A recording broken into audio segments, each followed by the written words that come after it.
Today, if you head into the hills around Baguio, the summer capital of the Philippines, for about an hour's drive, you'll come across a rather creepy sight of this large skeletal head rising above the trees. It's what remains of a huge bust of former President Ferdinand Marcos. And it's not the only mark he's left on the city of Baguio. Take a 30-kilometer drive into town along Route 208, a road still called the Marcos Highway by many, and you'll find a complex of enormous mansions, all built during Marcos's 2 decades of rule. You can find remnants of his regime all over the Philippines. But this huge cultural complex right here in the heart of Manila. Places like this aren't just the legacy of the Philippines' longest-serving president. They're also physical reminders of one of the world's most corrupt regimes, a sophisticated machine that stole as much as $10 billion and left the central bank's account so empty that it was basically bankrupt. This is the story of how former President Ferdinand Marcos became one of the richest and most corrupt men in Southeast Asia until it all came crashing down. This is the Big Steal.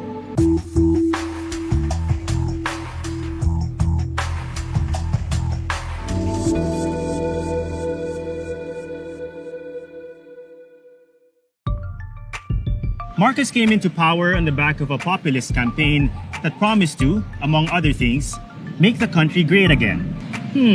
Where have you heard this before? We'll make America great again.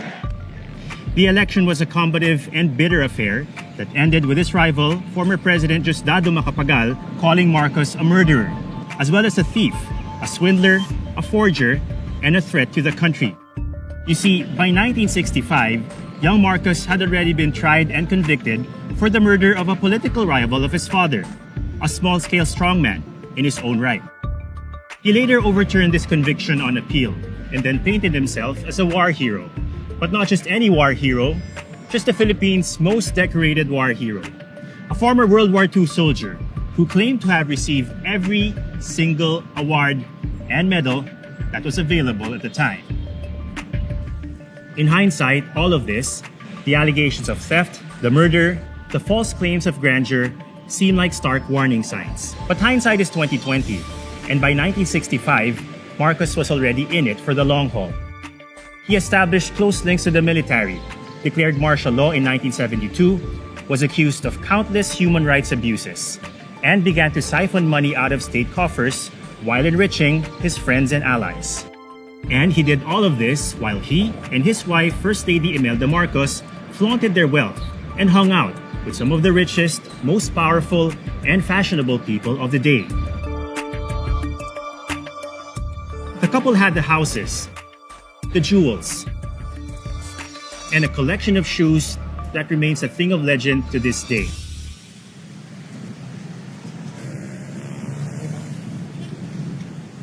They also had the entire country's economy at their disposal and a serious addiction to funding public works projects as hallmarks to greatness, like the 88-hectare cultural center complex in the capital.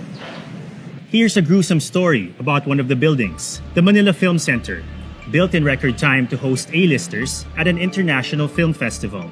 During construction, an entire floor collapsed onto a group of workers. But work never stopped. Allegedly, the order was given to simply build over the bodies.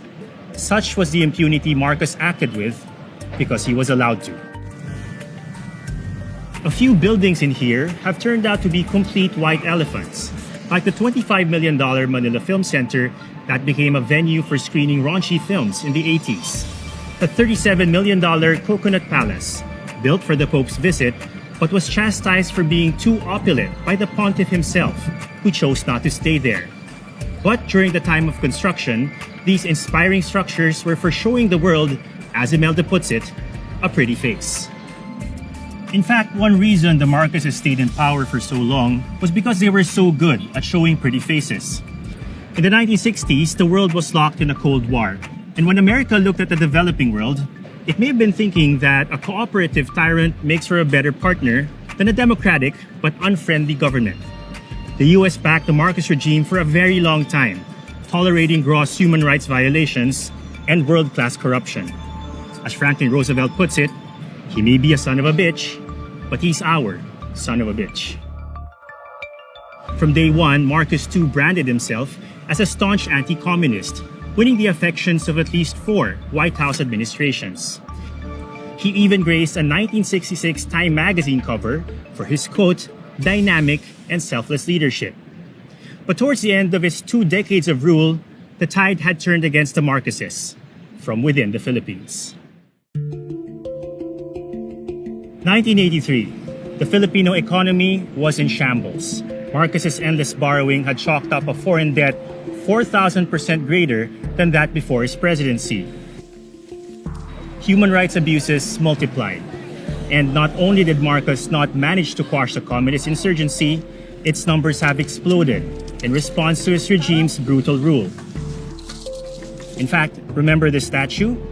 It looks this way today because it was blown up by, you guessed it, communist rebels. At this time, Marcos may have made a fatal error in judgment.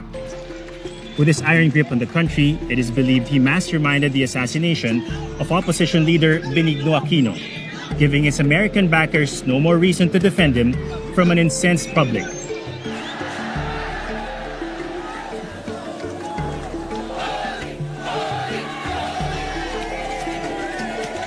Ferdinand Marcos fell to popular revolt. Marcos died 3 years after, in exile in Hawaii, and left the nation bankrupt and paying off his debt for the next 4 decades. As for the missing billions, investigators have traced these ill-gotten gains to secret offshore accounts, shell companies, property investments, and expensive art collections in jurisdictions around the world. Several governments have outright refused to cooperate with the investigation to avoid embarrassing their politicians. As for the Marcoses, they managed to drag out the remaining court cases, hiring the best lawyers. No one, family, friend, or crony has served a prison sentence for their part in the corruption. And to many, the Marcos family remains national treasures, no pun intended. This is September 11 in the province of Ilocos Norte. It's a day of celebrations in honor of Ferdinand Marcos, who was born in the municipality of Sarat in 1917. To the people of this town, Marcos is still, and perhaps will forever be, a national hero. Today, history is not done indeed with Ferdinand Marcos. And his children are eager to reap the benefits of this popularity. His son, Bongbong Marcos, ran for vice president in 2016 on the promise to revive a golden age of peace and progress. I am a beneficiary of the good work that was done in my father's time. All the things like land reform, things like the electrification, things like agriculture. He was backed by fellow candidate Rodrigo Duterte, who called Marcos a hero to many Filipinos, and eventually allowed the former president to be buried with pomp and ceremony at a hero cemetery in Manila. Kami ay naniniwala sa aming mga sarili at puso't isipan na si dating Pangulong Ferdinand E. Marcos ay isang bayani. Siya ay nagbigay ng golden age sa bansang Pilipinas.